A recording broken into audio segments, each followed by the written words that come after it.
ഈ സെഷൻ്റെ അധ്യക്ഷയായ ബഹുമാനപ്പെട്ട രമാ മേനോൻ മാം, അജയ് മാഷ്, നയന, മറ്റ് ആദരണീയരെ, സുഹൃത്തുക്കളെ,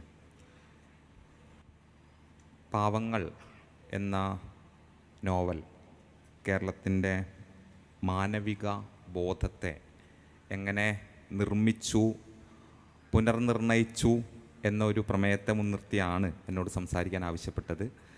അത് ഒരു പ്രശ്നഭരിതമായ പ്രമേയമാണ്. വാസ്തവത്തിൽ ഒരു സാഹിത്യകൃതി എങ്ങനെയാണ് ഒരു സാമൂഹ്യ ബോധത്തെ നിർമ്മിക്കുക എന്നതിനെ സംബന്ധിച്ച് ക്വാണ്ടിഫയബിളായ, എണ്ണിയെടുക്കാൻ കഴിയുന്ന നിലയിലുള്ള ഡാറ്റയൊന്നും നമുക്ക് അത്ര എളുപ്പം ലഭ്യമല്ല. ചില വായനാനുഭവങ്ങളോ വായനയെക്കുറിച്ച്, ആ കൃതിയുടെ വായനയെക്കുറിച്ച് അക്കാലത്തെ വായനക്കാർ പങ്കുവച്ച ചില കാര്യങ്ങളോ മുൻനിർത്തി മാത്രമേ നമുക്ക് എങ്ങനെയായിരിക്കാം കേരളത്തിൻ്റെ ഒരു മാനവിക ബോധത്തെയും നീതിബോധത്തെയും ഈ കൃതി സ്വാധീനിച്ചിട്ടുണ്ടാവും എന്ന് ഊഹിക്കുക മാത്രമേ സാധ്യമാവുള്ളൂ. ആമുഖമായിട്ട് തന്നെ ഞാൻ ഒരു കാര്യം പറയട്ടെ. വലിയ നിലയിൽ പുകഴ്ത്തപ്പെട്ട നോവലുകളിലൊന്നാണ് ഈ പാവങ്ങളും അതിൻ്റെ വിവർത്തനവും മലയാളത്തിൽ തന്നെ. അത് മാഷിവിടെ പല പേരുകൾ ഉദ്ധരിച്ചു. കുറ്റിപ്പുഴ കൃഷ്ണപിള്ള മുതൽ ചങ്ങമ്പുഴ മുതൽ KP അപ്പൻ വരെയുള്ള പാവങ്ങളുടെ അക്കാലത്തെ വായനക്കാരെല്ലാവരും വലിയ നിലയിൽ അത് പുകഴ്ത്തിയിട്ടുണ്ട്. എങ്കിലും ദൗർഭാഗ്യകരമായൊരു സംഗതി, മലയാളത്തിൽ ഈ നോവലിനെക്കുറിച്ച് ഗഹനവും ആഴവുമേറിയ ഒരു പഠനവും ഇതുവരെ വന്നിട്ടില്ല എന്നതുകൂടിയാണ്. എൻ്റെ അറിവിൽപ്പെട്ടിടത്തോളം ഇല്ല. മാഷിവിടെ പറഞ്ഞ പോലെ കുറ്റിപ്പുഴയുടെ ഒരു ദീർഘായ പഠനം മാത്രമാണ് നമുക്ക് ആശ്രയിക്കാനായിട്ട് ഉള്ള പ്രധാനപ്പെട്ട പഠനങ്ങളിലൊന്നൊരു PhD പ്രബന്ധം പോലും പാവങ്ങളെ മുൻനിർത്തി വന്നിട്ടില്ല എന്നാണ് ഞാൻ മനസ്സിലാക്കുന്നത്, എൻ്റെ അറിവിൽപ്പെട്ടിടത്തോളം. പക്ഷേ പാവങ്ങൾ കേരളത്തിൽ പല നിലയിൽ പ്രവർത്തിച്ചിട്ടുണ്ട് നമുക്കറിയാം. മാഷിവിടെ സൂചിപ്പിച്ചതുപോലെ സബ് ടെക്സ്റ്റുകളായിട്ടാണ് മലയാളത്തിലും അതിൻ്റെ പ്രവർത്തനം. അത് ഈ കാതറിൻ ഗ്രോസ്മാൻ പാവങ്ങളുടെ ആഫ്റ്റർ ലൈഫ്, പാവങ്ങളുടെ പിൽക്കാല ജീവിതത്തെക്കുറിച്ച് എഴുതിയിട്ടുള്ളൊരു പുസ്തകത്തിന് എഴുതിയ ആമുഖത്തിൽ അവർ സൂചിപ്പിക്കുന്ന വളരെ പ്രധാനപ്പെട്ട ഒരു കാര്യം സബ് ടെക്സ്റ്റുകളായിട്ടാണ്. ഇതിനൊരു യൂണിവേഴ്സലിസം, ഈ നോവലിന് ലേ മിറാബിളെ എന്ന് പറയുന്ന ഫ്രഞ്ച് നോവലിന് ഒരു യൂണിവേഴ്സൽ അപ്പീലുണ്ട് എന്നും അത് സബ് ടെക്സ്റ്റുകളായിട്ടാണ് പലപ്പോഴും പ്രചരിക്കാറുള്ളത് എന്നും അവരതിനകത്ത് സൂചിപ്പിക്കുന്നുണ്ട്. കാരണം വളരെ അയഞ്ഞ ഒരു ഘടനാപരമായിട്ടല്ല, രൂപപരമായി അയഞ്ഞൊരു സ്വഭാവം ഈ പാവങ്ങൾക്കുണ്ട്. അതിൽ നിന്ന് നമുക്ക് വേണ്ടതെടുക്കാൻ പറ്റുന്ന, ഞാൻ രാവിലെ നാരായണ മാഷ് പറഞ്ഞത് കേട്ടിട്ടില്ല, അതുകൊണ്ട് മാഷ് പറഞ്ഞ ഇതിഹാസ സ്വഭാവം എന്ന് പറയുന്നത് ഇതുകൂടി ആവുമെന്ന് ഞാൻ കരുതുന്നു. നമുക്ക് ഓരോ സമൂഹത്തിനും ആവശ്യമുള്ളത് എടുക്കാൻ പറ്റുന്ന നിലയിലുള്ള ഒരു അയഞ്ഞ സ്വഭാവം ഇതിനകത്തുണ്ട്. രമാ മേനോൻ മാം തുടക്കത്തിൽ പറഞ്ഞ പോലെ തമിഴിൽ ഇത് വന്നത് ആദ്യം സിനിമയായിട്ടാണ്. 1950 ഇന്ത്യൻ സിനിമയിൽ ആദ്യമായിട്ട് ലേ മിറാബിളേൻ്റെ അഡാപ്റ്റേഷൻ വരുന്നത് തമിഴിലാണ്. ഏഴേ പാടും പാടൽ എന്ന സിനിമയായിട്ടാണ് വന്നിട്ടുള്ളത്. ഇപ്പോൾ സമ്പൂർണ്ണമായൊരു വിവർത്തനം മലയാളത്തിലാണ് ഇന്ത്യൻ ഭാഷകളിൽ വന്നിട്ടുള്ളത്. ഹിന്ദിയിലൊക്കെ സംഗ്രഹീത വിവർത്തനങ്ങൾ ഒക്കെ ആയിട്ടാണ് വന്നിട്ടുള്ളത്. പല യൂറോപ്യൻ രാജ്യസമൂഹങ്ങളിലും മ്യൂസിക് ഒപ്പേറകളായിട്ടോ അല്ലെങ്കിൽ വിവിധ പെർഫോമൻസസുകളായിട്ടോ ഒക്കെയാണ് ഇത് കൂടുതൽ വന്നിട്ടുള്ളത്. ഇപ്പോഴും 1920 ലേ മിറാബിളെ എന്നുള്ള പേരിലൊരു ഹോളിവുഡ് സിനിമ പുറത്തിറങ്ങിയത് പോലും നമുക്കറിയാൻ പറ്റും. അങ്ങനെ ഓരോ സമൂഹത്തിന് ആവശ്യമുള്ളത് എടുക്കാൻ പറ്റുന്ന നിലയിലുള്ള ഒരു അയഞ്ഞ സ്വഭാവം ഇതിനകത്തുണ്ട്. അതേസമയം ഘടനാപരമായി വളരെ ഭദ്രമാണ്. ഈ ഒരു വൈരുദ്ധ്യം ഈ നോവലിനുണ്ട്. ഘടനാപരമായി അത് വളരെ ഭദ്രമാണ്. അതെങ്ങനെയാണ് എന്നുള്ളത് ഞാൻ പറയാൻ വേണ്ടി ശ്രമിക്കാം. ഞാൻ വീണ്ടും ഒരു കാര്യം കൂടി പറയട്ടെ. ആവർത്തനം വരികയാണെങ്കിൽ ഞാൻ ക്ഷമ ചോദിക്കുന്നു. തുടക്കത്തിൽ മാഷ് പറഞ്ഞത്, രാവിലെ പറഞ്ഞത് ഞാൻ കേട്ടിട്ടില്ല, അജയ് മാഷ് പറഞ്ഞത് മാത്രമേ ഞാൻ കേട്ടിട്ടുള്ളൂ. എന്തായാലും ഇവിടെ സൂചിപ്പിച്ചതുപോലെ ഡിയിലെ മെത്രാനെ നമസ്കരിക്കാൻ പാകത്തിന് ഒരു സാഹിത്യകൃതി നമ്മുടെ ഒരു കാലത്തിൻ്റെ സാമൂഹ്യ ബോധത്തിൽ പ്രവർത്തിച്ചിരുന്നു എന്ന കാര്യം നിസ്സംശയമാണ്. ഈ അവതരണത്തിലേക്ക് ഞാൻ കടക്കുന്നത് ഈ നോവലിലെ ഏറ്റവും സുന്ദരമെന്ന് വ്യക്തിപരമായി തോന്നിയ ഒരു വാക്യം ഉദ്ധരിച്ചുകൊണ്ടായിക്കോട്ടെ എന്ന് കരുതുന്നു. അത് ഴാങ്വാൾ റാങ് മരണക്കിടക്കയിൽ വെച്ച് തൻ്റെ വളർത്തുമകളായ കൊസത്തിനോടും മരിയൂസിനോടും പറയുന്ന അവസാനത്തെ വാചകമാണ്. അതിങ്ങനെയാണ്: എൻ്റെ കുട്ടികളെ, ഞാനിതാ പോവുകയായി. നിങ്ങൾ അന്യോന്യം എപ്പോഴും സ്നേഹിക്കുക, അതല്ലാതെ മറ്റൊന്നും ഭൂമിയിലില്ല. ഇതിൽ 2 പ്രയോഗങ്ങൾ വളരെ പ്രധാനമാണ്. അന്യോന്യം എന്നുള്ളതും സ്നേഹം എന്നുള്ളതും. അന്യോന്യം സ്നേഹിക്കുക എന്നൊരു പ്രയോഗം വളരെ പ്രധാനമാണെന്നാണ് ഞാൻ കരുതുന്നത്. 1920കളുടെ മധ്യത്തിൽ മലയാളത്തിൽ അത്ര പ്രാബല്യത്തിലെത്തിയിട്ടില്ലാത്ത 2 സങ്കല്പങ്ങളായിരിക്കണം ഈ അന്യോന്യവും സ്നേഹവും എന്ന് തന്നെയാണ് നാം കരുതേണ്ടത്. ഈ നോവലിൻ്റെ വളരെ പ്രധാനപ്പെട്ട ഞാൻ ഈ അവതരണത്തിൻ്റെ ഒരു ആമുഖം എന്നുള്ള നിലയിൽ വളരെ പ്രധാനപ്പെട്ട ഒരു ഘടകമായിട്ട് വ്യക്തിപരമായി തോന്നിയിട്ടുള്ളത് ആ നോവലിന് വിക്ടർ യൂഗോ എഴുതിയിട്ടുള്ള നാദിദീർഘമായൊരു ആമുഖമാണ്. അത് ഫ്രഞ്ചിൽ ഒറ്റ വാചകമാണെന്നാണ് ഞാൻ കരുതുന്നത്. ഞാൻ നാരായണ മാഷിന് അയച്ചു കൊടുത്തിട്ട് മാഷ് ഇത് ഒറ്റ വാചകം തന്നെയല്ലേ എന്ന് 2-3 മാസം മുമ്പ് ഉറപ്പ് വരുത്തിയിരുന്നു. അപ്പോൾ മാഷ് തന്നൊരു ഉറപ്പിൻ്റെ മുകളിൽ ഞാൻ വിചാരിക്കുന്നത് ഫ്രഞ്ച് ഭാഷയിൽ എഴുതിയ ഒറ്റ വാചകമാണ് യൂഗോ ഈ നോവലിന് എഴുതിയിട്ടുള്ള ഒരു ആമുഖം. അത് നാലപ്പാട്ട് നാരായണ മേനോൻ പദാനുപദം തന്നെ മലയാളത്തിലേക്ക് വിവർത്തനം ചെയ്യുകയുണ്ടായിട്ടുണ്ട്. ഇതൊരു കൗതുകമാണ്. കാരണം അതിബൃഹത്തായ ക്യാൻവാസിൽ ആലോചിക്കപ്പെട്ടിട്ടുള്ള പി കെ രാജശേഖരൻ അതിനെക്കുറിച്ച് പറഞ്ഞത് 365 അധ്യായങ്ങളാണ് ഈ നോവലിനുള്ളത്. ഒരു വർഷം കൊണ്ട് വായിച്ചു തീർക്കാൻ പറ്റുന്ന നിലയിലാണ് അത് ഘടനാപരമായി ക്രമീകരിക്കപ്പെട്ടിട്ടുള്ളത്. അങ്ങനെ ഒരു എന്താ പറയുക, ഒരു ക്രമീകൃതത്വം ഈ നോവലിനുണ്ട്. 365 അധ്യായങ്ങൾ, 5 പുസ്തകങ്ങളായി 365 അധ്യായങ്ങൾ. ഒരു അധ്യായം ഒരു ദിവസം വെച്ച് വായിച്ചു കഴിഞ്ഞ് കഴിഞ്ഞാൽ ഒരു വർഷം കൊണ്ട് വായിച്ചു തീർക്കാൻ പറ്റാവുന്ന നിലയിൽ ഒരു നാച്ചുറലിസ്റ്റിക് ഒരു സെൻസിബിലിറ്റിയിലൊക്കെ പുലർത്തുന്ന ആളുകൾ നോവൽ എഴുതുന്നത് പോലെ ഘടനാപരമായി ഭദ്രമായിരിക്കുന്നു, എന്നാൽ വളരെ അയഞ്ഞ സ്വഭാവം പുലർത്തുകയും ചെയ്യുന്നു. നേരത്തെ പറഞ്ഞ പോലെ നമുക്ക് ആവശ്യമുള്ളത് നമുക്ക് ട്രാൻസ്ഫോം ചെയ്യാൻ പറ്റുന്ന നില, അങ്ങനെയാണ് ഈ കാതറിൻ ഗ്രോസ്മാൻ പറയുന്നത്. ട്രാൻസ്ഫോം ചെയ്യാൻ പറ്റുന്ന നിലയിലുള്ള അയഞ്ഞ സ്വഭാവം പുലർത്തുകയും ചെയ്യുന്നു. ഇത്ര ബൃഹത്തായൊരു നോവലിന് ആമുഖമായിട്ട് അദ്ദേഹം എഴുതിയിട്ടുള്ളത് ഒരു വാചകമാണ്. അത് നാലപ്പാട്ട് നാരായണ മേനോൻ വിവർത്തനം ചെയ്തത് ഞാനൊന്ന് വായിക്കാം. നിങ്ങളെല്ലാവരും വായിച്ചതായിരിക്കുമെങ്കിലും നിങ്ങൾക്ക് വേണ്ടി ഒരിക്കൽ കൂടി ഞാനതൊന്ന് വായിക്കാം. അത് വളരെ പ്രധാനപ്പെട്ടതാണ് എന്ന് കരുതുന്നതുകൊണ്ട്. അദ്ദേഹം എഴുതുന്നു: നിയമത്തിൻ്റെയും ആചാരത്തിൻ്റെയും ബലത്തിന്മേൽ ഭൂമിയിലെ പരിഷ്കാരത്തിൻ്റെ നടുക്ക്. ഇവിടെ ഒരു സംശയം, മാഷക്ക് ഇവിടെ ഇരിക്കുന്നതുകൊണ്ട് ഒരു സംശയം കൂടി ഞാൻ ഉന്നയിക്കട്ടെ. ഭൂമിയിലെ പരിഷ്കാരത്തിൻ്റെ നടുക്ക് എന്നാണ് നാലപ്പാട്ട് നാരായണ മേനോൻ വിവർത്തനം ചെയ്തിട്ടുള്ളത്. അതിൻ്റെ ഫ്രഞ്ച് മൂലത്തിലാവട്ടെ ഇംഗ്ലീഷ് വിവർത്തനത്തിലാവട്ടെ സിവിലൈസേഷൻ എന്ന പ്രയോഗമാണ് കാണുന്നത്. ഇതൊരു നമ്മുടെ നാലപ്പാട്ടിൻ്റെ വിവർത്തനത്തിലെ ഒരു ചെറിയ എന്താ പറയുക, ഒരു പ്രതിസന്ധി സൃഷ്ടിക്കുന്നുണ്ട് എന്നാണ് വ്യക്തിപരമായി ഞാൻ കരുതുന്നത്. കാരണം ഈ നോവലിൻ്റെ ഏറ്റവും ഇന്ന് മാഷ് പറഞ്ഞതുപോലെ ഈ നോവലിൻ്റെ സമകാലികമായ ഏറ്റവും വലിയ പ്രാധാന്യം അത് കൊളോണിയൽ മോഡേണിറ്റിക്ക് എതിരായ ഒരു വിമർശന സ്വരം ഈ നോവലിലുണ്ട് എന്നുള്ളതാണ്. അത് കാതറിൻ ഗ്രോസ്മാനും പറയുന്നുണ്ട്, യോസയും പറയുന്നുണ്ട്. ഇത് മോഡേണിറ്റിയുടെ ഒരു ക്രൈസിസിനെ, പ്രത്യേകിച്ചും 19-ാം നൂറ്റാണ്ട് അവസാനം യൂറോപ്യൻ മോഡേണിറ്റി എത്തിപ്പെടുന്ന ഒരു ക്രൈസിസിനെ ആവിഷ്കരിക്കുക കൂടി ഈ നോവലിൻ്റെ പ്രധാനപ്പെട്ട രാഷ്ട്രീയമാണ് എന്നുള്ളത്. അങ്ങനെയാണെങ്കിൽ സിവിലൈസേഷൻ എന്നതുകൊണ്ട് യുഗ ഉദ്ദേശിച്ചതാണോ ഇവിടെ പരിഷ്കാരം എന്ന പ്രയോഗത്തിലൂടെ വരിക എന്നൊരു സംശയം കൂടി തുടക്കത്തിൽ നിന്ന് വെക്കട്ടെ. എന്ത് തന്നെയാണെങ്കിലും നാലപ്പാട്ട് എഴുതുന്നു: നിയമത്തിൻ്റെയും ആചാരത്തിൻ്റെയും ബലത്തിന്മേൽ ഭൂമിയിലെ പരിഷ്കാരത്തിൻ്റെ നടുക്ക് നരകങ്ങളെ ഉണ്ടാക്കി വെച്ചുകൊണ്ടും മനുഷ്യകർമ്മത്തെ വിധിയോട് കൂട്ടിച്ചേർത്തുകൊണ്ടും സമുദായത്തിൽ കൽപ്പിക്കപ്പെടുന്ന തീവ്ര ശിക്ഷാവിധികൾ എത്ര കാലം നിലനിൽക്കുന്നുവോ.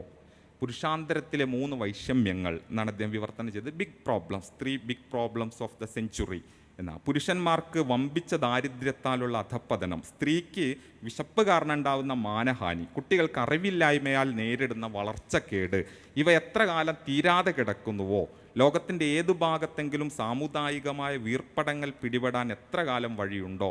മറ്റൊരു വിധത്തിൽ കുറെ കൂടി വ്യാപ്തിയുള്ള അർത്ഥത്തിൽ പറയുകയാണെങ്കിൽ ഭൂമിയിൽ എത്ര കാലം അജ്ഞാനവും ദാരിദ്ര്യവുമുണ്ടോ അത്ര കാലം പാവങ്ങൾ പോലെയുള്ള പുസ്തകങ്ങൾ ഒരിക്കലും പ്രയോജനപ്പെടാതെ വരാൻ നിവൃത്തിയില്ല എന്നതാണ് അദ്ദേഹത്തിന് ആമുഖത്തിൽ പറയുന്ന പ്രധാനപ്പെട്ട ഒരു കാര്യം. 3 പ്രശ്നങ്ങൾ നിലനിൽക്കുന്നിടത്തോളം കാലം ഈ നോവലിന് പ്രസക്തി ഉണ്ടാവും. ഈ പ്രശ്നങ്ങൾ അവസാനിക്കുന്ന കാലത്ത് ഈ നോവൽ അവസാനിക്കുകയും ചെയ്യുമെന്നാണ് അദ്ദേഹം ഉദ്ദേശിക്കുന്നത് എന്ന് നമുക്കറിയാം. അങ്ങനെയാണെങ്കിൽ ഈ നോവൽ ഇന്നും പ്രസക്തമാണ് എന്നതിനർത്ഥം ഈ പ്രശ്നങ്ങൾ നിലനിൽക്കുന്നുണ്ട് എന്നുകൂടി ആവാം. യുഗോ പറയുന്നത് പോലെ ആ പ്രശ്നങ്ങൾ പുരുഷന്മാർക്ക് ദാരിദ്ര്യം, സ്ത്രീകൾക്ക് വിശപ്പ് കാരണം ഉണ്ടാവുന്ന മാനഹാനി, ബാലപീഡ, ഈ 3 പ്രശ്നങ്ങൾ നിലനിൽക്കുന്ന കാലത്തോളം ഈ നോവൽ നിൽക്കും. കാരണം ഈ 3 പ്രശ്നങ്ങളോടുള്ള പ്രതികരണമാണ് ഒരർത്ഥത്തിൽ ഈ നോവൽ. ഈ 3 പ്രശ്നങ്ങളോട് മനുഷ്യരുടെ എങ്ങനെയാണ് പ്രതികരിക്കേണ്ടത് എന്നതിനെക്കുറിച്ചിട്ടുള്ള വലിയൊരു വേദപുസ്തകം പോലെയാണ് ഈ നോവൽ നിലകൊള്ളുന്നത് എന്ന് പറയാം. 2 ഭാഗമായിട്ട് ഞാൻ എൻ്റെ അവതരണം അവസാനിപ്പിക്കാം. അതിൽ ആദ്യ ഭാഗം ഈ നോവലിൻ്റെ എങ്ങനെയാണ് പാവങ്ങൾ എന്ന് പറയുന്ന നോവൽ മലയാളത്തിൻ്റെ മണ്ഡലത്തിൽ എന്ത് മാറ്റാണ്, എന്ത് പരിവർത്തനമാണ് വരുത്തിയത് എന്നതിനെക്കുറിച്ചുള്ള ഒരു ആലോചനയും, 2ാം ഭാഗത്ത് മാഷൊക്കെ പറഞ്ഞതിൻ്റെ തുടർച്ചയിൽ പാവങ്ങൾ എങ്ങനെയാണ് പുതിയൊരു മാനവിക ബോധത്തെ നിർമ്മിക്കുന്നതിൽ പ്രവർത്തിച്ചിട്ടുണ്ടാവുക എന്ന് ചില വായനാനുഭവങ്ങളെയോ വായനക്കുറിപ്പുകളെയോ വിമർശനങ്ങളെയോ മുൻനിർത്തി ആലോചിക്കുകയും ചെയ്തുകൊണ്ട് ഞാൻ അവസാനിപ്പിക്കാം. ആദ്യ ഭാഗം എന്നത് ഈ 1925 പാവങ്ങൾ മലയാളത്തിലേക്ക് വിവർത്തനം ചെയ്യപ്പെട്ടപ്പോൾ പദാനുപത വിവർത്തനാണ് എന്നും നമുക്കറിയാം. ഈ വിവർത്തനത്തിന് പുറകിൽ വള്ളത്തോളിൻ്റെ അടക്കമുള്ള ആളുകളുടെ ഒരു അവരുടെ ഒരു പിന്തുണ എത്ര പ്രധാനപ്പെട്ടതാണ് എന്ന് മാഷ് ഇവിടെ പറയുകയും ചെയ്തു. അപ്പോൾ അത് വന്ന ഉടനെ വലിയ നിലയിൽ സ്വീകരിക്കപ്പെട്ടിരുന്നില്ല എന്നും അതിനെതിരെ വലിയ വിമർശനങ്ങൾ ഉയർന്നിരുന്നു എന്നും വെറും പാഴ്വേലയാണ് ഈ ശ്രമം എന്ന് അക്കാലത്ത് പലരും ചൂണ്ടിക്കാണിക്കുകയും ചെയ്തതായിട്ട് കുറ്റിപ്പുഴ അടക്കമുള്ളവർ പറയുന്നുണ്ട്. പക്ഷേ പതുക്കെ അധികം വൈകാതെ തന്നെ കുറ്റിപ്പുഴയുടെ ഒരു വാക്ക് സ്വീകരിക്കുകയാണെങ്കിൽ, വാഗാർത്ഥങ്ങളെ കൊണ്ട് തിരതല്ലിക്കളിക്കുന്ന മഹാസമുദ്രത്തിൻ്റെ തീരത്ത് വിസ്മയഭരിതമായി നോക്കി നിൽക്കുന്ന ആളായിട്ട് മലയാളി മാറി എന്ന് കുറ്റിപ്പുഴ 40കളുടെ മധ്യത്തിലാണ് അത് എഴുതുന്നത്. അപ്പോൾ 40കളാവുന്നതോടുകൂടി ലേ മിറാബിളെ കൾച്ചറൽ സോൺ എന്ന് വിശേഷിപ്പിക്കാൻ പറ്റുന്ന ഒരു കൾച്ചറൽ സോണ് തന്നെ 5 ഭൂഖണ്ഡങ്ങളിലായിട്ട് 20ാം നൂറ്റാണ്ട് തുടക്കത്തിൽ സൃഷ്ടിക്കപ്പെടുന്നതിനെ കുറിച്ച് യോസെ പറയുന്നുണ്ട്. ലേ മിറാബിളെ കൾച്ചറൽ സോൺ എന്നാണ് അദ്ദേഹം അതിനെ വിശേഷിപ്പിക്കുന്നത്. ഷേക്സ്പിയർക്ക് ശേഷം ഏറ്റവും കൂടുതൽ ഈ യൂണിവേഴ്സലായിട്ട് സഞ്ചരിച്ചിട്ടുള്ള സാഹിത്യകൃതി പാവങ്ങളാണ് എന്നും സെഞ്ച്വറി ഓഫ് ദ നോവൽ എന്നുമൊക്കെ അത് വിശേഷിപ്പിക്കപ്പെട്ടിട്ടുണ്ട്. എങ്ങനെയാണെങ്കിലും 1940കളാവുന്നതോടുകൂടി മലയാളം കൂടി ഈ കൾച്ചറൽ സോണിലേക്ക് കക്ഷി ചേരുന്നതാണ് നമ്മൾ കാണുന്നത്. പിന്നീട് പല പല ടെക്സ്റ്റുകളായിട്ട്, അത് പലപ്പോഴും ഉപപാഠ പുസ്തകം, കൃഷ്ണപിള്ളയാണ് ആദ്യം ഉപപാഠ പുസ്തകമായിട്ട് ഇത് കൊണ്ടുവരുന്നത്. പിന്നെ മലയാളത്തിലൊരു സിനിമ 1970കളിൽ വരുന്നുണ്ട്, നീതിപീഠം എന്ന പേരിൽ. ആ സിനിമ ദൗർഭാഗ്യവശാൽ കിട്ടാനില്ല. അക്കാഡമിയിൽ ഞാൻ അന്വേഷിച്ചിരുന്നു, ചലച്ചിത്ര അക്കാദമിയിൽ പോലും അതിൻ്റെ കോപ്പി നിലവിലില്ല. അതേസമയം ഏഴേപ്പാടും പാടൽ എന്ന് പറയുന്ന 50ൽ എഴുതിയ തമിഴ് സിനിമ യൂട്യൂബിൽ ലഭ്യവുമാണ് എന്നതാണ് കൗതുകരമായൊരു കാര്യം. എന്തായാലും യുവജനോത്സവ, അമച്വർ, പ്രൊഫഷണൽ നാടകങ്ങളായിട്ടും ഉപപാഠ പുസ്തകങ്ങളായിട്ടും സിലബസിൽ ഉൾപ്പെട്ടുകൊണ്ട് സിനിമയായും നാടകമായും ചിത്രങ്ങളായും രംഗാവതരണങ്ങളായും ഒക്കെ 40കൾക്ക് ശേഷം മലയാളിയുടെ അവബോധത്തിൽ ഈ പാവങ്ങൾ എന്ന് പറയുന്ന കൃതി രൂപപ്പെട്ടു, പല നിലയിൽ പ്രവർത്തിച്ചു. മലയാളത്തിലെ ഏറ്റവും മഹത്തായ നോവൽ എന്ന് നമ്മൾ അതിനെ വിശേഷിപ്പിക്കുകയും ചെയ്തു. പാവങ്ങൾ വിവർത്തനം എന്താണ് ചെയ്തത് മലയാളത്തിൽ എന്നുള്ളതിനെക്കുറിച്ച് മാഷ് ഇവിടെ പറഞ്ഞു. ചങ്ങമ്പുഴയുടെ ഒരു വരി കടയെടുക്കുകയാണെങ്കിൽ മലയാളത്തിൽ പുതിയൊരു ഗദ്യഘടന തന്നെ ഇത് സൃഷ്ടിച്ചെടുത്തു. വി രാമകൃഷ്ണ മാഷ് പറയുന്ന പുതിയൊരു സംവേദന മാതൃക പാവങ്ങൾ സൃഷ്ടിച്ചെടുത്തു എന്നുള്ളതാണ്. ഞാൻ അതിലേക്ക് പോകുന്നില്ല. നേരെ മറിച്ച് എന്താണ് പാവങ്ങൾ ചെയ്തത്? ഇപ്പോൾ ടെറി ഈഗിൾട്ടൻ്റെ ഒരു ആശയം കടയെടുക്കുകയാണെങ്കിൽ സാഹിത്യോൽപാദന രീതി എന്നൊരു ആശയം അദ്ദേഹം കൊണ്ടുവരുന്നുണ്ട്. Literary mode of production literary mode of production എന്നുള്ള LMP എന്നുള്ളതുകൊണ്ട് ഈഗിൾട്ടൺ അർത്ഥാക്കുന്നത് ഓരോ സമൂഹത്തിലും സവിശേഷമായ നിലയിലുള്ള സാഹിത്യോൽപാദന രീതികൾ നിലനിൽക്കുന്നുണ്ടാവും. ഒന്നായിരിക്കില്ല, ഒന്നിലധികം സാഹിത്യോൽപാദന രീതികൾ നിലനിൽക്കുന്നുണ്ടാവും. അതിലൊന്ന് അതിനിർണയനം നേടും. അൽത്യൂസറുടെ ആശയത്തെ കടമെടുത്തിട്ടാണ് ടെറി ഈഗിൾട്ടൺ ഇത് കൊണ്ടുവരാൻ ശ്രമിക്കുന്നത്. ഒരു സാഹിത്യോൽപാദന രീതി അതിനിർണയനം നേടും.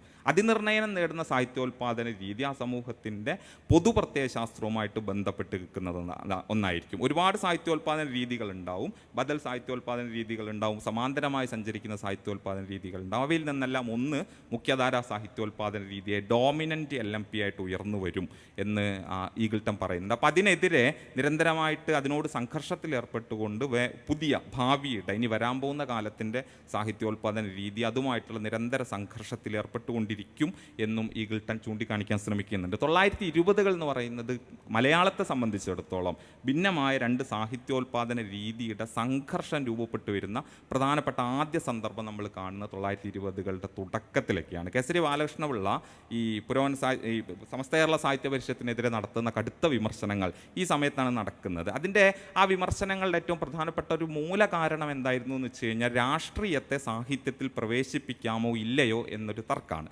രാഷ്ട്രീയത്തെ സാഹിത്യത്തിൽ പ്രവേശിപ്പിക്കാമോ? അപ്പോൾ സാഹിത്യ പരിഷത്തിൻ്റെ അക്കാലത്തെ പ്രതിനിധികളൊക്കെ കാലത്തെ അതിൻ്റെ സർവാധരണീയരായ നേതാക്കളെല്ലാം തന്നെ ഒരുപോലെ പറഞ്ഞിരുന്നത്, ഉള്ളൂരാവട്ടെ അപ്പൻ തമ്പുരാനാവട്ടെ, അവരൊക്കെ ഒരുപോലെ പറയാൻ ശ്രമിച്ചിരുന്നത് രാഷ്ട്രീയം എന്ന് പറയുന്നത് സാഹിത്യത്തിൽ പ്രവേശിക്കാൻ യോഗ്യമായ ഒന്നല്ല. സാഹിത്യം എന്ന് പറയുന്നത് നിത്യനിദാനമായ ബൃഹത്തായ ധാർമ്മികമായ കാര്യങ്ങൾ കൈകാര്യം ചെയ്യേണ്ടുന്ന ഒരു മേഖലയാണ്.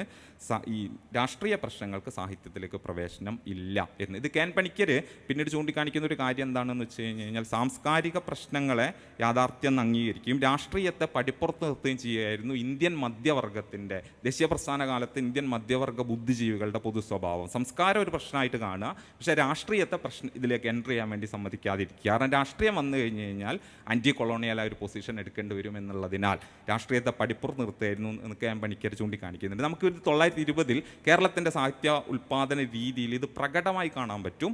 ഇതിനെതിരെയാണ് കേസരി ബാലകൃഷ്ണനുള്ള ശക്തമായ വിമർശനങ്ങൾ ഉന്നയിക്കുന്നത്. സാഹിത്യ പഞ്ചാനെ സാഹിത്യ ജംബൂകൻ എന്ന് വിശേഷിപ്പിക്കുന്നതിൻ്റെ അടിസ്ഥാന കാരണം ഇതാണ്. കേസരി സാഹിത്യ ജംബൂകൻ എന്ന് സാഹിത്യ പഞ്ചാനെ വിളിക്കുന്നുണ്ട്. അതിൻ്റെ കാരണം ദൈനംദിന ജീവിതത്തെ അല്ലെങ്കിൽ രാഷ്ട്രീയത്തെ സാഹിത്യത്തിനകത്ത് പ്രവേശിപ്പിക്കരുത് എന്നുള്ളതാണ്. ഇങ്ങനെ ഒരു സംഘർഷം നിലനിൽക്കുന്ന സാഹിത്യോൽപാദന രീതി എന്ന് നമ്മൾ വിശേഷിപ്പിക്കുന്ന ഒരു വ്യവസ്ഥ എന്താ പറയുക, അതിനുള്ളിൽ ഇടർച്ചകൾ പ്രത്യക്ഷപ്പെട്ടു തുടങ്ങുന്ന ഒരു കാലമാണ് 1920. ഇനി വരുന്ന കാലത്തിൻ്റെ സാഹിത്യോൽപാദന രീതിക്ക് വേണ്ടിയിട്ട് സമസ്ത കേരള സാഹിത്യ പരിഷത്ത് പിളരുന്നത് നമുക്കറിയാം. 1930 മധ്യത്തിലാണ് കേശവദേവൊക്കെ വലിയ നിലയിലുള്ള കലാപം ഉയർത്തിയിട്ടാണ് സമസ്ത കേരള സാഹിത്യ പരിഷത്ത് പിളർന്ന് രണ്ടായി മാറുന്നത്. തുടർന്നാണ് ജീവൽ സാഹിത്യ പ്രസ്ഥാനത്തിലേക്കൊക്കെ അത് വളരുകയും വികസിക്കുകയൊക്കെ ചെയ്യുന്നത്. ഞാൻ ആ ചരിത്രത്തിലേക്കല്ല കടക്കുന്നത്. 20 മധ്യം എന്ന് പറയുന്നത് സാഹിത്യോൽപാദന രീതിയുടെ ഈ സംഘർഷങ്ങൾ രൂപപ്പെട്ടു വരുന്ന ഒരു ഘട്ടമാണ്. അതിനു മുമ്പ് ഉള്ള അല്ലെങ്കിൽ ആ സമയത്ത് നിലവിലുണ്ടായിരുന്ന ഡോമിനൻ്റായ സാഹിത്യോൽപാദന രീതി എന്നത് അടഞ്ഞൊരു വ്യവസ്ഥയായിരുന്നു. സച്ചിമാഷ് അതിനെക്കുറിച്ച് പറയുന്നത് ഒരു അടഞ്ഞ വ്യവസ്ഥ എന്നുള്ളതാണ്. കവിയും സഹൃദയനും തമ്മിൽ മാത്രം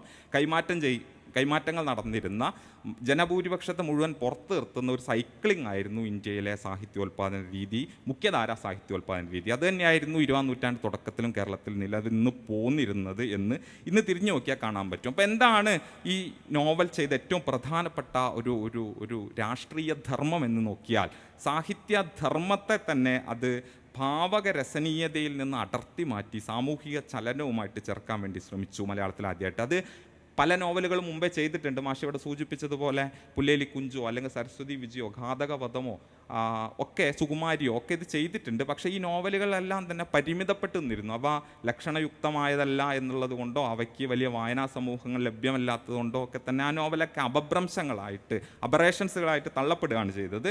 പക്ഷേ ഈ പാവങ്ങൾ വന്നതോടുകൂടിയിട്ട് സംഭവിക്കുന്നത് ഈ സാഹിതീയതയെ സമകാലികതയുമായി കണ്ണിയേർക്കുക. ഏറ്റവും പ്രധാനപ്പെട്ട ഒരു കാര്യം, നിത്യജീവിതത്തിന് സാഹിത്യത്തിൽ ഇടമുണ്ട് എന്ന് പറയാം. നിത്യജീവിതം, എവ്രിഡേനെസ് എന്ന് പറയുന്നത് സാഹിതീയമാണ് എന്ന് പറയാൻ വേണ്ടി ശ്രമിക്കുക. അതിനു മുമ്പ് എവ്രിഡേനെസ്സിന് സാഹിതീയമായ ഒരു പദവി മലയാളത്തിൽ നൽകപ്പെട്ടിട്ടില്ല. അപൂർവം ചില ഇടങ്ങൾ കാണാം, പക്ഷേ അവയൊന്നും സാഹിത്യമായിട്ട് അന്ന് അംഗീകരിക്കപ്പെട്ടിരുന്നില്ല. ഇന്ന് അവയെ സാഹിത്യം എന്ന് വിശേഷിപ്പിക്കുന്നുണ്ട് എങ്കിലും നിത്യജീവിതത്തിന് സാഹിതീയതമായ പദവി നൽകണമെന്നുള്ള വളരെ പ്രധാനപ്പെട്ട ഒരു മാറ്റം മലയാള സാഹിത്യ മണ്ഡലത്തിൽ നിർമ്മിച്ചെടുത്തത് പാവങ്ങളാണ് എന്ന് വേണമെങ്കിൽ പറയാം. എന്തുകൊണ്ട് പാവങ്ങൾക്ക് അത് കഴിഞ്ഞു എന്ന് തിരിഞ്ഞു നോക്കുമ്പോൾ, പാവങ്ങൾ ലക്ഷണയുക്തമായ നോവലാണ്, പാവങ്ങൾ ബൃഹത്തായ നോവലാണ്, അതിബൃഹത്തായ ഒരു ക്യാൻവാസിലാണ് അത് ആലോചിച്ചിട്ടുള്ളത്. ഘടനാപരമായി മാഷ് പറഞ്ഞതുപോലെ എന്താ പറയുക, സങ്കീർണമായ ഇതിവൃത്തങ്ങളുടെ ലയനം അതിനകത്തുണ്ട്. ഇപ്പോൾ ഉദാഹരണത്തിന് 6ഓളം ഇതിവൃത്തങ്ങളുടെ എണ്ണിയെടുക്കാൻ പറ്റുന്ന 6ഓളം ഇതിവൃത്തങ്ങൾ കാണാം. നോവൽ എന്ന നിലയിൽ പൂർണ്ണത പ്രാപിച്ചത് 6 ഇതിവൃത്തങ്ങളുടെയെങ്കിലും സങ്കീർണ ലയനം ഈ നോവലിനുണ്ട്. നെപ്പോളിയൻ്റെ പരാജയവും ബൂർബൻ രാജവാഴ്ചയുടെ പുനഃസ്ഥാപനവും അതിനെതിരെ റിപ്പബ്ലിക്കൻ പക്ഷക്കാർ നടത്തിയ വിപ്ലവവും അടങ്ങുന്ന 19ാം നൂറ്റാണ്ടിലെ ഫ്രഞ്ച് ചരിത്രത്തിൻ്റെ ദീർഘമായ ഒരു അടര്. ആ നിലയിൽ അതൊരു ചരിത്ര നോവലാണ്. ദീർഘമായ ഫ്രഞ്ച് എന്താ പറയുക, ഈ പഴയ ഒലിഗാർക്കി, പ്രഭുവാഴ്ച എന്നൊക്കെ വിശേഷിപ്പിക്കുന്ന ഒരു ഭരണ സംവിധാനത്തിൽ നിന്ന് കുറേ കൂടി ജനാധിപത്യപരമായ ഒരു സംവിധാനത്തിലേക്ക് ഫ്രഞ്ച് ജനത നടന്നു നീങ്ങുന്നതിൻ്റെ ദീർഘമായ ചരിത്രം അതിനകത്ത് കാണാം. വാട്ടർലൂ യുദ്ധത്തെക്കുറിച്ചിട്ടൊക്കെയുള്ള ദീർഘമായ വിവരണങ്ങളുണ്ട്. അങ്ങനെ അതൊരു ചരിത്ര നോവലായിട്ട് ഒരു ഭാഗത്ത് നിലനിൽക്കുന്നുണ്ട്.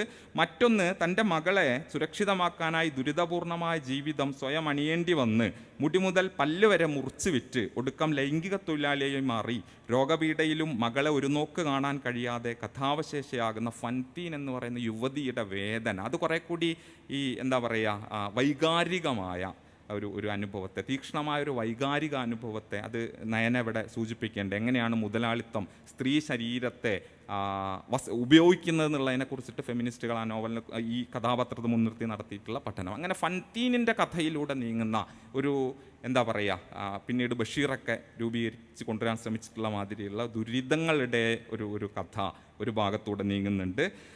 മറ്റൊന്ന്, ഈ പ്രഭുകുമാരനായിട്ടും നിസ്വനായി ജീവിക്കേണ്ടി വന്ന മരിയൂസ് പെങ്മേഴ്സി എന്ന വിപ്ലവകാരി, അയാളുടെ രാഷ്ട്രീയോന്മുഖമായ ജീവിതം, അയാളുടെ പ്രണയം ഒക്കെ ചേരുന്ന മറ്റൊരു നോവൽ ധാര കൂടി ഇതിനകത്ത് കാണാൻ പറ്റും. ഒരു വിപ്ലവകാരിയായ ഒരു യുവാവിൻ്റെ, റൊമാൻറ്റിക് വിപ്ലവകാരിയായ ഒരു യുവാവിൻ്റെ ജീവിതവും അയാളുടെ പ്രണയവും അയാൾ രാഷ്ട്രീയമായി ഇടപെടുന്നതും ഒക്കെ ആയിട്ടുള്ള മറ്റൊരു നോവലിൻ്റെ അഡരി ഇതിനകത്ത് കാണാൻ പറ്റും. ഇനി നിയമവാഴ്ചയുടെ നടത്തിപ്പുകാരനായി രംഗപ്രവേശനം ചെയ്യുകയും റാങ്വാൾ റാങ്ങിനെ ഉടനീളം പിന്തുടരുകയും നീതിയും നിയമവും തമ്മിലുള്ള വൈരുദ്ധ്യം തിരിച്ചറിഞ്ഞ് ഒടുക്കം സ്വഹത്യ തിരഞ്ഞെടുക്കുകയും ചെയ്ത റാവേറിൻ്റെ കഥ ആയിട്ട് മറ്റൊരു അഡര് കാണാം. ആ നിലയിൽ അതൊരു അപസർപ്പക നോവലിൻ്റെ സ്വഭാവം പുലർത്തുന്നുണ്ട്. ഇങ്ങനെ ചരിത്ര നോവലായി, റൊമാൻറ്റിക് നോവലായി, അപസർപ്പക നോവലായി, കുറേ കൂടി റിയലിസ്റ്റിക് നോവലായി ഒക്കെ വായിക്കാൻ പറ്റുന്ന നിലയിലുള്ള ഇതിവൃത്തങ്ങളുടെ സങ്കീർണ ലയനമുള്ള 365 അധ്യായങ്ങളൊക്കെ എവിടെയും എവിടെയും പണി തീരാത്ത നിലയിലൊന്നും കാണാത്ത പൂർണ്ണത പ്രാപിച്ചൊരു ശില്പമായി നിലനിൽക്കുന്ന ഒരു നോവലാണ് നിത്യജീവിതത്തിൻ്റെ പ്രശ്നങ്ങളെക്കുറിച്ച് സംസാരിക്കുന്നത് എന്നത് മലയാളത്തിൽ ഒരു പുതിയ ചലനം, പുതിയ ഊർജം തന്നെ സൃഷ്ടിച്ചു എന്നാണ് ഞാൻ വ്യക്തിപരമായിട്ട് കരുതുന്നത്. അങ്ങനെ ദൈനംദിനാനുഭവങ്ങളെ സാഹിതീയതയിലേക്ക് കൊണ്ടുവരികയും ബൃഹത്തായ പ്രശ്നങ്ങളൊന്നും അല്ലാത്ത സാധാരണ പ്രശ്നങ്ങളും, ലൈംഗിക തൊഴിലാളികളായ ആളുകളുടെ, തെണ്ടികളുടെ അല്ലെങ്കിൽ പെറുക്കികളുടെ ഒക്കെ പ്രശ്നങ്ങളെ സാഹിത്യത്തിലേക്ക് വളരെ ലൗഡറായിട്ട് കൊണ്ടുവരികയുമാണ് ഈ പാവങ്ങൾ ചെയ്തത് എന്ന് ഞാൻ കരുതുന്നു. ഇതിൻ്റെ തുടർച്ചയിൽ ഒരു കാര്യം കൂടി പറയട്ടെ. പാവങ്ങൾ പിന്നെ ഇപ്പം തിരിഞ്ഞു നോക്കുമ്പോൾ 1937 പുറത്തു വന്ന കെ ദാമോദരൻ്റെ പാട്ടവാക്കി എന്ന നാടകത്തിന് പാവങ്ങളുമായിട്ട് ഇതിവൃത്തവുമായിട്ട്, പ്രത്യേകിച്ചും ഇവിടെ മാഷ് സൂചിപ്പിച്ചതുപോലെ പിന്നെ റാങ്വാൾ റാങ്ങിൻ്റെ മോഷണവും അയാൾ അതിനനുഭവിക്കേണ്ടി വന്ന ശിക്ഷയും ഒക്കെ ചേർത്തിട്ടുള്ള ആ ഉപപാഠം ദാമോദരൻ്റെ പാട്ടവാക്കി എന്ന് പറയുന്ന നാടകത്തിൽ നമുക്ക് പെട്ടെന്ന് നിർദ്ധരിച്ചെടുക്കുക സാധ്യമാണ്. അത് 1937 ഈ നാടകം പുറത്തു വരുന്നത്. ഈ നാടകത്തിൻ്റെ ഒരു പ്രാധാന്യം എന്ന് പറയുന്നത്, ഈ നാടകമാണ് ഇന്ത്യയിൽ തന്നെ ആദ്യമായിട്ട് വിശപ്പ് എന്ന് പറയുന്ന ഒരു വാക്കുകൊണ്ട് ആരംഭിക്കുന്ന ആദ്യ സാഹിത്യ കൃതി എന്ന് ചിലർ പറയാറുണ്ട്. വിശപ്പ്, അമ്മയെ വിശക്കുന്നു അമ്മേ എന്ന് പറഞ്ഞിട്ടാണ് ആ നാടകം തുടങ്ങുന്നത്. വിശപ്പ് എന്ന് പറഞ്ഞിട്ടൊരു സാഹിത്യ കൃതി ഇന്ത്യയിൽ ആദ്യമായിട്ട് വരുന്നത് 1937 ദാമോദരൻ്റെ പാട്ടവാക്കിയാണ്. വിശപ്പിൻ്റെ സാഹിത്യം, ഹങ്കർ ലിറ്ററേച്ചർ എന്നാണ് പ്രിയംവദ ഗോപാൽ അതിനെ വിശേഷിപ്പിക്കുന്നത്. ഹങ്കർ ലിറ്ററേച്ചർ എന്ന് പറയുന്നത് ആദ്യം വരുന്നത് ദാമോദരൻ്റെ കൃതിയോടുകൂടിയാണ്. വിശപ്പ് ഒരു പ്രശ്നമായി വരുന്നത്. അപ്പോൾ ദാമോദരൻ ഇത് എഴുതുന്നതിൻ്റെ ചരിത്രത്തിലേക്കൊന്നും ഞാൻ കടക്കുന്നില്ല. നമുക്കെല്ലാം അറിയാവുന്നതുപോലെ പൊന്നാനി വെച്ചിട്ടാണ്, പൊന്നാനി കർഷക സമ്മേളനം നടക്കുമ്പോൾ അതിന് ആളെ കൂട്ടാൻ വേണ്ടിയിട്ട്, എങ്ങനെയാണ് ആളെ കൂട്ടാൻ വേണ്ടി വൈകിട്ടൊരു കലാപരിപാടി വെക്കണം. അതിന് വേണ്ടിയിട്ട് താൽക്കാലികമായിട്ട് ഒരാഴ്ച കൊണ്ട് എഴുതി തട്ടിക്കയറ്റിയ നാടകമാണ് EMSൻ്റെ നിർദ്ദേശപ്രകാരം പാട്ടവാക്കി എന്ന് പറയുന്ന ഈ നാടകം. അപ്പോൾ ഈ നാടകം എഴുതുമ്പോൾ ദാമോദരൻ ആ പാട്ടവാക്കിയെ പറ്റി എന്ന് പറയുന്ന അദ്ദേഹത്തിൻ്റെ പ്രബന്ധത്തിൽ പറയുന്ന ഒരു കാര്യം എന്താണെന്ന് വെച്ച് കഴിഞ്ഞാൽ, ഇങ്ങനെ ഒരു പരിപാടി വേണം, പൊന്നാനി കർഷക സമ്മേളനത്തിന് ആളെ കൂട്ടാൻ വേണ്ടിയിട്ട് ഒരു പരിപാടി വേണം. അപ്പോൾ ഒരു നാടകം കളിക്കാൻ തീരുമാനിച്ചു. ഏത് നാടകം കളിക്കും എന്നുള്ള ആലോചന വന്നപ്പോഴാണ് അവർ ദുഃഖകരമായൊരു സത്യം 1937 EMSും ദാമോദരനൊക്കെ മനസ്സിലാക്കുന്നത്, കർഷകരുടെ ജീവിതം പറയുന്ന ഒരു നാടകവും മലയാളത്തിലില്ല. 1937 കർഷക പ്രസ്ഥാനങ്ങൾ രൂപപ്പെട്ട് കഴിഞ്ഞിട്ടുണ്ട്.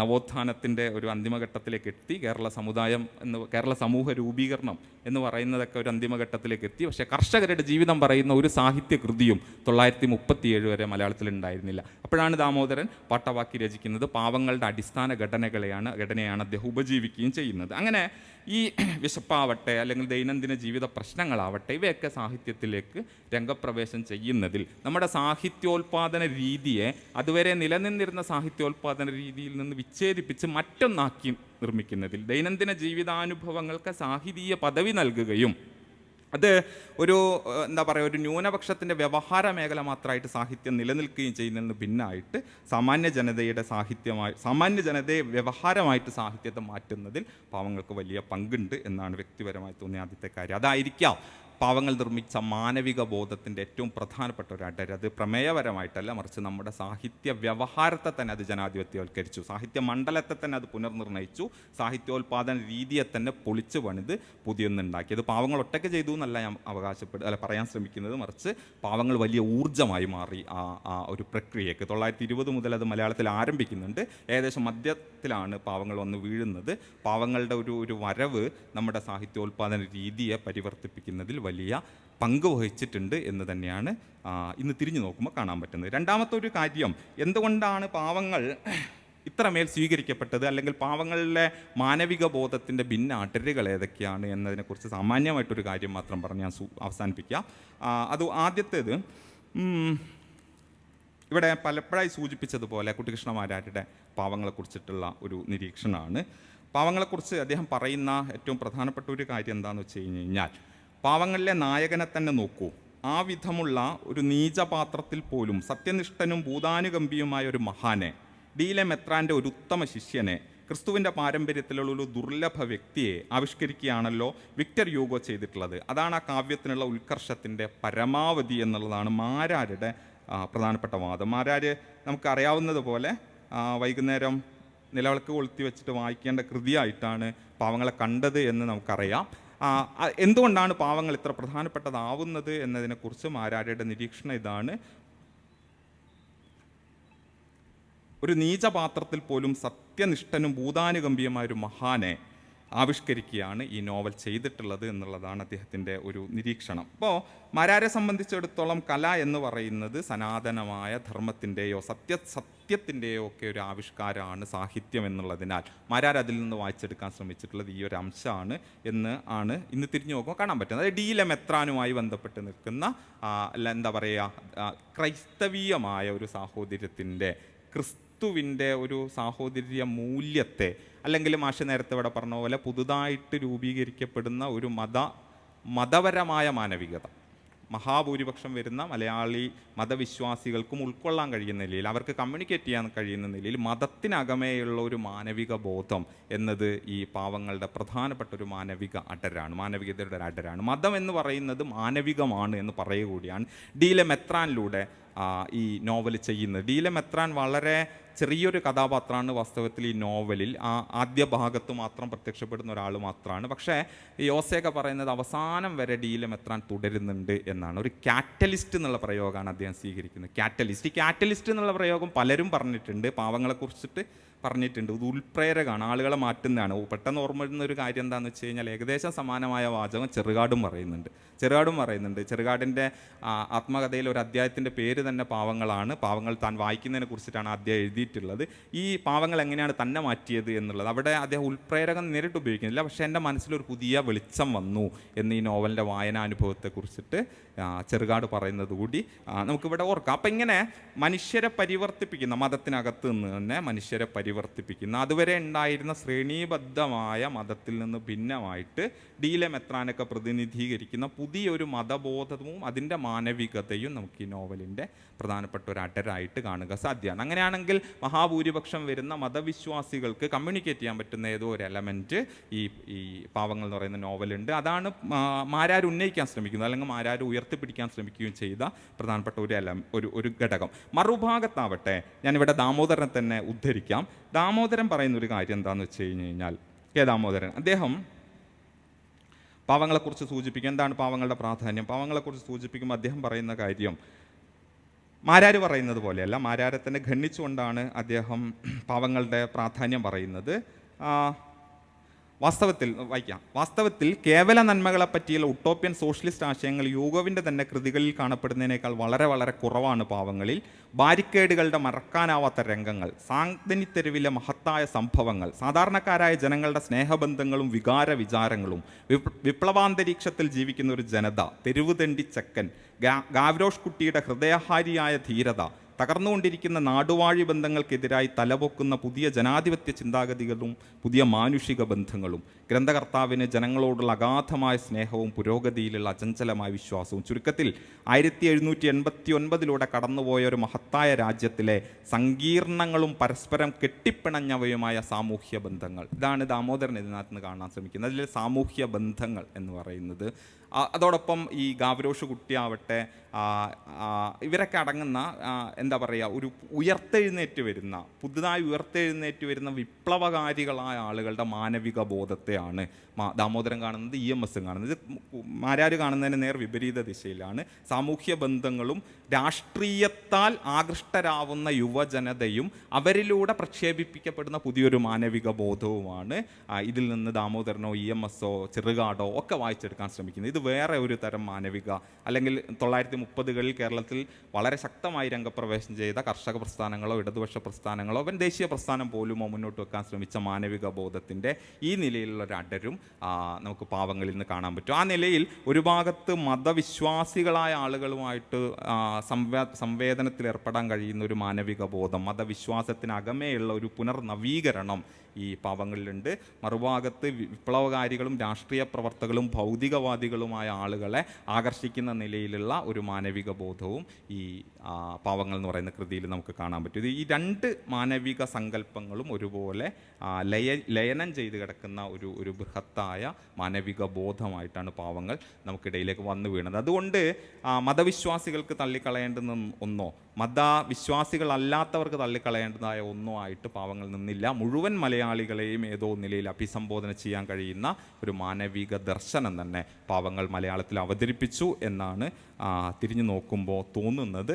ഈ ഒരു കാര്യം മാത്രം പറഞ്ഞുകൊണ്ട് ഞാൻ അവസാനിപ്പിക്കുന്നു. നന്ദി.